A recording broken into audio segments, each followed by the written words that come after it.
थोड़े हसीना करे कुछ भी नहीं। हसीनाओं की अदाएं बता रहे हैं। हसीना चाहे तो घायल करने अच्छे अच्छों को। अरे जाने क्या बात थी, हसीना करे कुछ भी नहीं। ये हसीनाओं की अदाएं होती हैं।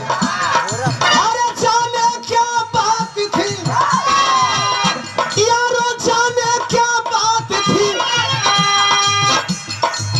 अरे उसने ना मिलाई आंखें। अरे सामना जब भी हुआ, सामना जब भी हुआ, सामना जब भी हुआ, उसने चुराई आंखें। सामना जब भी हुआ,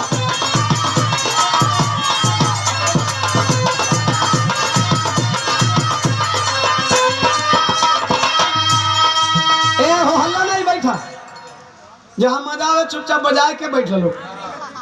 विराह में ऐसे भी वजनदार कवि जी बात लिखल। सेक्टर में प्यार और जंग में, नूरजहां जी, प्यार और जंग में बहुत ज्यादा फासला नहीं है। जो चीज प्यार मांगता है वही चीज जंग भी मांगता है। अरे प्यार और जंग में, प्यार और जंग में फना भी होना पड़ता है। प्यार और जंग में,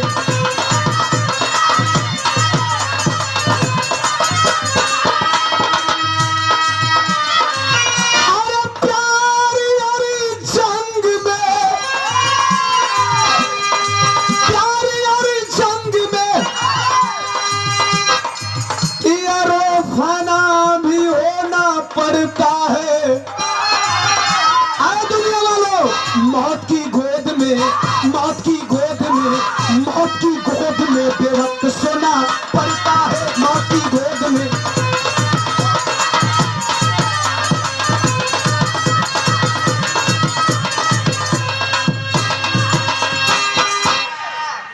एजे से खतरा गिनावे जाते। देश के कैसन कैसन खतरा है, कौना कौना चीज से खतरा। जैसे मानवता को जातिवादी से, भारत का सबसे खतरनाक चीज जातिवाद। इससे बड़ा खतरनाक कोई चीज है ये नहीं है।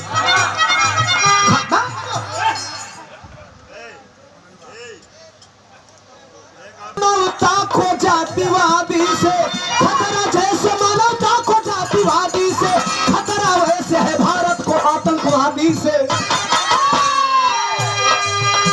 मजहब के नाम पर जो लड़ा करते हैं, मारते दूसरों को खुद भी मरा करते हैं।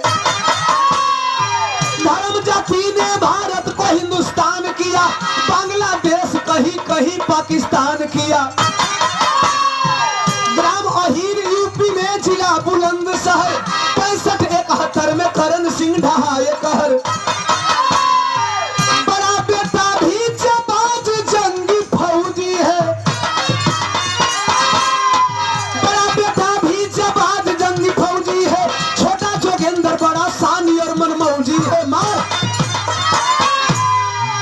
भैया है बाबू। विराह के बाद समझिरो सब है। यही उत्तर प्रदेश में बुलंदशहर जिला, बुलंदशहर जिला का रहे वाला जात का अहीर बाबू करण सिंह, गांव का भी नाम अहीर। देखें, जात भी अहीर, गांव का नाम भी अहीर। 65 और 71 की लड़ाई बजाते पाकिस्तान से लड़े और 65 भी जीते, 71 भी जीते। सेवानिवृत्त है। मैंने कहा ना कि कभी कभी जवाद बहादुर मौत को मात देते हैं। दो लड़ाई लड़ल, अबहिन उ बाबू जिंदा हुए। दुई बेटवा, बड़ा बेटा फौजी, छोटा बेटा जोगिंदर यादव 12वीं में पढ़ा था। टीवी का जमाना ना रहले भैया। 65-71 का बात बताओ तो गिनले चुनल कोई का घर में टीवी रही तो रेडियो ले आदमी देखे सुने। गौवा को लोगवा एक दिन में बैठ के करण बाबू ले पूछल कि भैया बतावा तू कैसे 65 का लड़ैया 71 का लड़ैया जीतल, कौनी तरह से लड़ल। आज तो सब कुछ दिखा जाता बाबू ना मोबाइल में टीवी में कि अरे हे जाता हाई हो गल दंगा हे जाता हाई हो गल देखला के भी दिल्ली में नेट बंद हो गई ए बदे नेट बंद हो गई सरकार जितना किसानों संगे गलत करत रहे वो लोग दिखा ना पाओ मीडिया वाला ससुरा देखइया सुनाई कभी ना ध्यान देंगे बाबू बताओ तुम आप लोग जैसन बैठ के सुने कि भाई देखी जा कैसे लड़ाई बताओ 65-71 वाली तरद लगे हमारे कैसेट का बस हाँ बस डायरेक्टर का हो डायरेक्टर भाई गोलू राजा जी द्वारा निर्देशित यह गीत है। अंतरा सिंह प्रियंका का सवाल है हमारा जवाब है। अच्छा तो कोनो लड़का लड़की में मोहब्बत वो लड़किया का दिन धरा गई लॉकडाउन भर बड़ा प्रेमी प्रेमिकन के मजा रहा आ दिन धरा गल जब दिन धरा गल तो कहती है ए हो हम जाता नहीं चल जाई लड़का कहता तू कहाँ जाबी रे हमके छोड़ के तू चल जाबी अने मिल ले एक बेरी कहाँ कहूँ भटवा वरी अने तो चंदासी कोल मंडिया के पीछावा हाँ विनोद मेट के यहाँ चला वो पीछावा मिल ले। अच्छा वो लड़की आई लिया दूरे ले रो तो कहता कि अच्छा तो ये बताओ कि तू साचो चल देखो कल समझ आई रे समझावत है लड़किया लड़का के का समझावे ये कहे छोड़ कुल रोना धोना अरे हमके भूला जाए सोना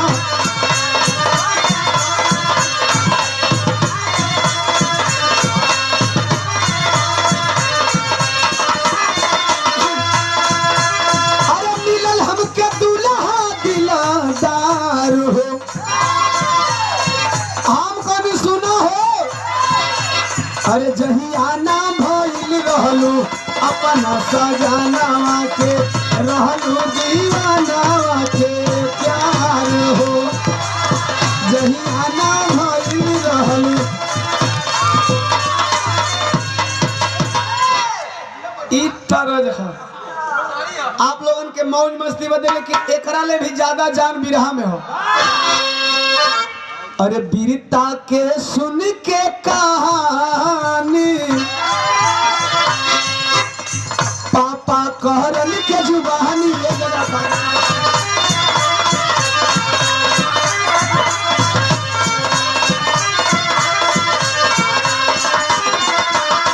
अरे चढ़े बेसभागती के खुमार हो फौजी बने के देखे लगले सपना का यादव जोगेंद्र होना हार हो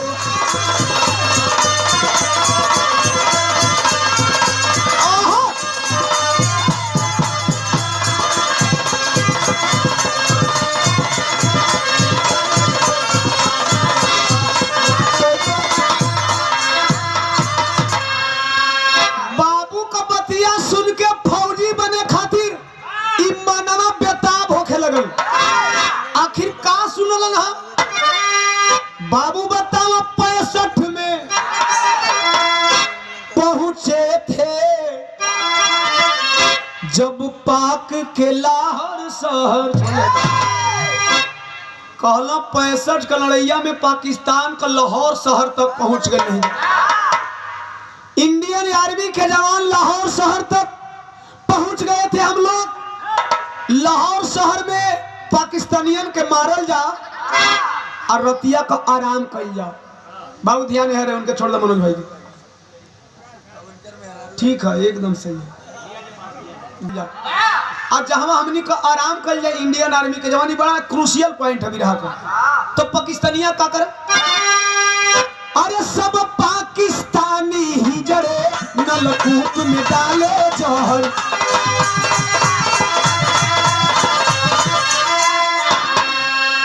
हमहन रतिया को विश्राम कर जा रतिया रतिया वो पाकिस्तानिया आके और नलकवा में जहर डाल दे जहर डाल के चल जा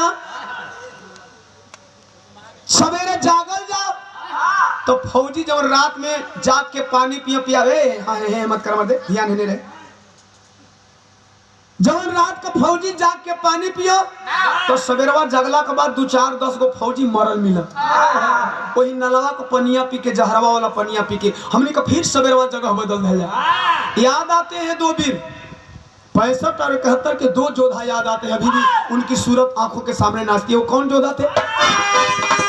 अरे याद आवे अब्दुल होशियार हो, फौजी बने के देखे लगन सपनावा का, यादव जोगिंदर होना।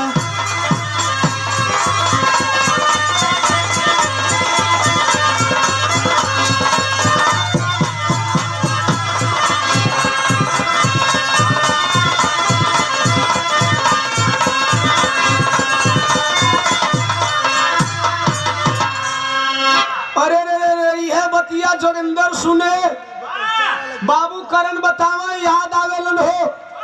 वह धामपुर गाजीपुर वाला वीर सपूत वीर अब्दुल हमीद जो अपने HCL गन से 8 पाकिस्तानी टैंकों को ध्वस्त कर डाला था जवान। परमवीर चक्र विजेता वीर अब्दुल हमीद और परमवीर चक्र विजेता मेजर होशियार सिंह याद आते हैं, जो 65 की लड़ाई जिताए और 71 की लड़ाई जिताए। अरे रे इतने बतिया था जवानवा के बेटुआ के जवान बने खातिर प्रेरित कर दलस। आखिरकार एक दिन में भइल का मास्टर तरज बदल गई। आई देखा गीत था, अरे खतियाई गयो। साउंड वाले बड़े भाई साहब 1 मिनट के लिए बैठ जाएंगे। बड़का भाई तने ऊपर वाला मैनेज करा, डाउन लगा था। हाँ नहीं गेन नहीं, नीचे से देख रहा। Hello hello hello hello ready. अरे खतियाई गयो, इसे नीचे करेंगे, इसे कम करेंगे, गेन बढ़ाएंगे, इसे थोड़ा कम करेंगे, अभी जो बढ़ाए कम करेंगे, गेन बढ़ाएंगे, गेन बढ़ाएंगे। Hello hello hello hello hello hello hello हरे तरह की खतियाई गयो। अरे खतियाई गयो साहब यही बनारस से रे खतियाई गयो।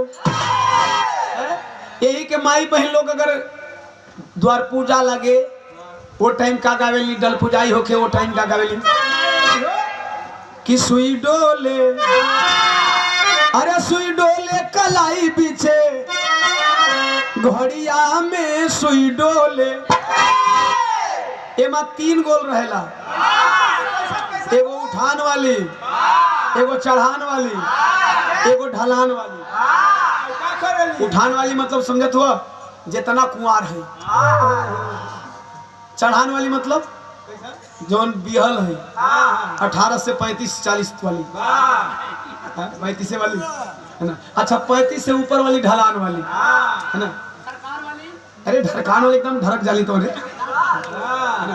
3 गोल खाली, 3 गोल में बांटा थी। अच्छा 3 गोल नहीं की गा दिया सर, तो चढ़ान वाली गावत थी का गावे कि सुई डोले, अरे सुई डोले कलाई पीछे घड़िया में सुई डोले। गावत है दूसर की गोल, दुल्हा का बहिनी 1000 करे जाली, 1000 करे जाली, बाजार करे जाली, सुई डोले इनकर माई को ना बोलत है। ये देखा ये फुहर की है गाड़ी का में एक आध गो फुहर में हरारू होली, वो इतना फटहर गई। हाँ तू लजा जी बोले लेकिन वो आयो और नहीं तो समझी लोग 500 रुपया गीत गवाई दे दी। अरे लाला हो फलाना समझिए बन बैठल हूँ, अरे वो फलाना समझे हो। हाँ दूल्हा को भाई आकाश बैठल। हाँ सही है। हाँ धोती वाला समझी बैठा, चश्मा वाला समझी के गावलो। ऐसे लोग बताओ ना बाबू बियाह बरतिया में, अरे जेकर नाम नहीं गवाला वो के लोग बतावे ना। अच्छा लड़किन के नहीं समझ में आला तो कुछ नहीं समझ में, तो धोतिया वाला, चश्मा वाला, कुर्तावा वाला, घड़िया वाला जौने बेटाई तौने गई। अरे हारमोनिया गई हो हिला रे, यहाँ से हिला दे यार ता बिगाड़ था। अच्छा तो ले रुक, तू अपन पुन पुन के लिए तल हम देखते। हाँ एक हरी बात वही में एक गोल और गई हारमोनिया देख लो भैया, खाली 60 करत था। तू गेनवा देखा ना, गेनवा हिली बात पकड़ ली तुरंत। हाँ यार तोर धैलस तैन कर छोड़ देलस। बेटा गयल रे तुम देख लो, ए भैया देख लो साउंड वाले भैया एक ही बात देख के बदल दी हम। कि कुछ आज मारूंगी, कुछ काल मारूंगी, कुछ दिया दियारी के बाद मारूंगी, डालूंगी सुई डोले बस रे सुई डोले कलाई में एकदम फटहर की है, नहीं मानी, एक लाज नहीं है। एकरा बाद उठान वाली गा दी है कि टीका वाली आइला भासुर डिबिया में मुनि के आ खोली के देखावा ना तो गाड़ी दे बई चुनी के। तोले चढ़ान वाली गाओ थई अजी जरा टारच, अरे जरा टारच दिखाओ मैं डाल देखूंगी जरा टारच। ढलान वाली एगो गरहन का नाक कटल है, शौकीन है वो गीत गावे को, बोला कैसे नक नकाए के अगर कोनो लड़का आके हो दियले में कहे अय्या पा लगी तो बोला बदमा हाँ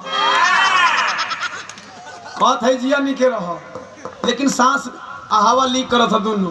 वो कैसे कहिया कहिया कि हुई डोले अलाई में कणिया में हुई डोले। वो बूढ़ी गावत है, वो कहत हाँ ये करी बात तू सर की रिपीट करते अजी ना ना ना ना ना ना दिखाओ मैं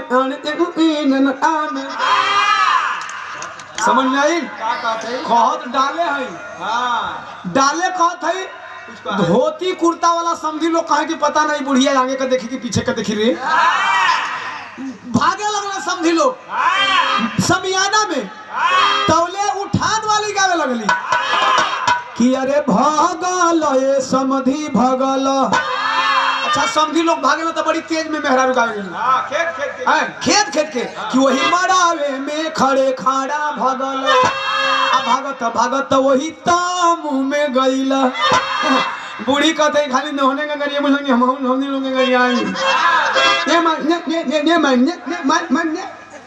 जबरी माइक छीन लेली। अच्छा माइक छीन के बूढ़ी समझी का गावत है जो नक नका थे उ गावत है अरे हाँ हमनी हंगला यही माना में हणे हना हंगला हंगन वही आमू में आईना।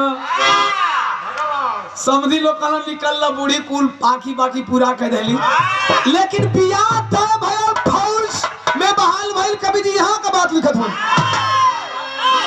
तन के नीचे कले अब हम कम बोलते हैं तन की बढ़ा ट्राई कला ला जाए तो ठीक है। अरे कि अरे भाग खुल गई कि भाग खुल गई खुली बहाली मेरे भाग।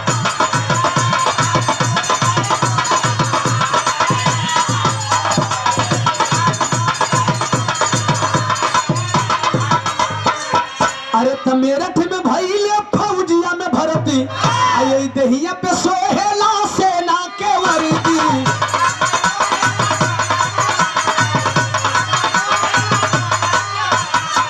अरे त 5 मई के शादी भइली हाली मेरे भाग खुल गई।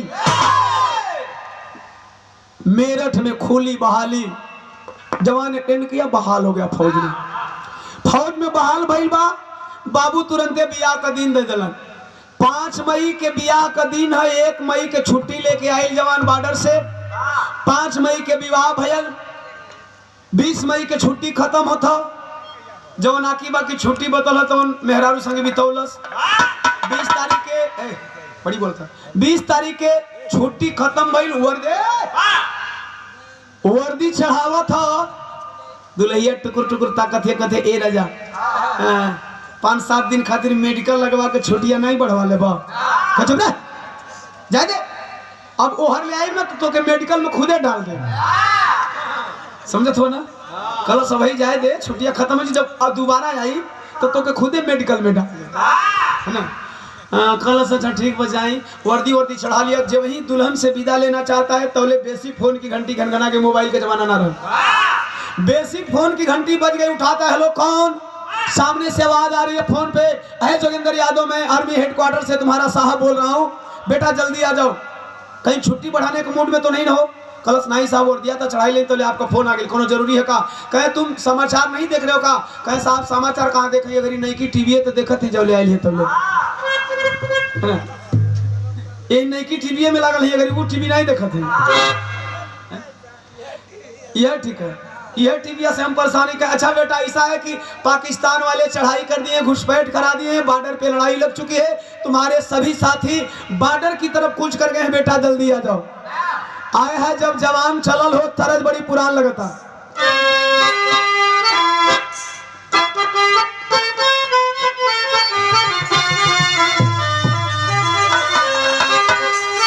तरजिया बाकी नदिया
अपना नारी के